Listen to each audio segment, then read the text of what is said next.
Hey guys, welcome to cooking world. ఈరోజు అయితే నేను సాంబార్ చేయబోతున్నాను. మన ఇంట్లో ఉండే వెజిటేబుల్స్తో సాంబార్ చేయబోతున్నా. సో ముందుగా కందిబ్యాలు తీసుకోవాలి. వీటిని అయితే ఇప్పుడు వాష్ చేసుకుందాం. నీట్గా కడిగి వంట స్టార్ట్ చేద్దాం. కందిబ్యాలు అయితే కడిగేసాం కదా, ఇప్పుడు ఇందులో మంచినీళ్ళు పోసుకోవాలి. ఇప్పుడు ఇందులో కొద్దిగా పసుపు. మనం మూత పెట్టిన తర్వాత పొంగిపోతుంది. విజిల్ వచ్చినప్పుడు అంతా గలీజ్ అవుతుంది. అలా కాకుండా ఒక స్పూన్ ఇందులో వేసామంటే అస్సలు పొంగదు. ఇప్పుడు కుక్కర్ పెట్టేసి ఒక 3-4 విజిల్స్ వచ్చిన తర్వాత దించేద్దాం. అవి ఉడికేలోపు చింతపండు నానబెట్టుకుందాం. వెజిటేబుల్స్ అయితే కట్ చేసి వాటర్లో వేసాను. వంకాయ, ముల్లంగి, క్యారెట్, బీన్స్, ఇది వచ్చి సీమంకాయ అంటారు, ఆలు, సీమంకాయ అన్నీ వేసాను. అన్నీ ఒకటొకటి ఉన్న అన్నీ వేసేసాను. అన్నీ కొంచెం పెద్ద పెద్ద ముక్కలుగా కట్ చేసుకోండి. చాలా అంటే చాలా బాగుంటుంది. చూసారా, కొద్దిగా కూడా అంటలేదన్నమాట. అయితే మూత తీసేద్దాం.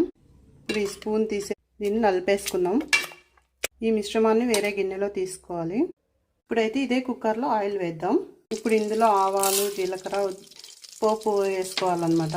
ఇందులో ఉద్దిపప్పు, శనగపప్పు కూడా వేసాను. పోపు అయితే వేగిపోయింది. ఇప్పుడు ఎండుమిర్చి, వెల్లుల్లి, ఆనియన్స్ వేసుకోవాలి. పచ్చిమిర్చి కూడా వేసుకోవాలి. టమోటాలు, పసుపు, వీటన్నిటిని బాగా మగ్గనివ్వాలి. 1 స్పూన్ ధనియా పౌడర్. ఇందులో మెయిన్ ఇంగ్రీడియంట్ అంతా సాంబార్ పొడి 2 స్పూన్స్ వేసుకోండి. ఇది బయట షాప్లో దొరికే సాంబార్ పౌడరే. ఇందులో కారం మనం తినేదాన్ని బట్టి వేసుకోండి, ఎందుకంటే ఆల్రెడీ పచ్చిమిర్చి కూడా వేసాము. రాళ్ళుప్పు, మనం కట్ చేసి పెట్టుకున్న వెజిటేబుల్స్. సాంబార్ అంటేనే వెజిటేబుల్స్ బాగా వేసుకోండి, చాలా మంచిది. ఇప్పుడు వీటన్నిటిని బాగా మిక్స్ చేసుకుందాం. ఇప్పుడు ఇందులో కందిపప్పు వేసుకుందాం. మనం పక్కన పెట్టుకున్నాం కదా ఆ పప్పు. ఇప్పుడు ఇందులో తగినన్ని వాటర్ పోసేద్దాం. ఇందాక మనం నానబెట్టుకున్న చింతపండు పులుసు కూడా వేసేద్దాం. ఇప్పుడు కలిపేద్దాం. ఈ స్టేజ్లోనే ఉప్పు, కారం చూసుకోండి.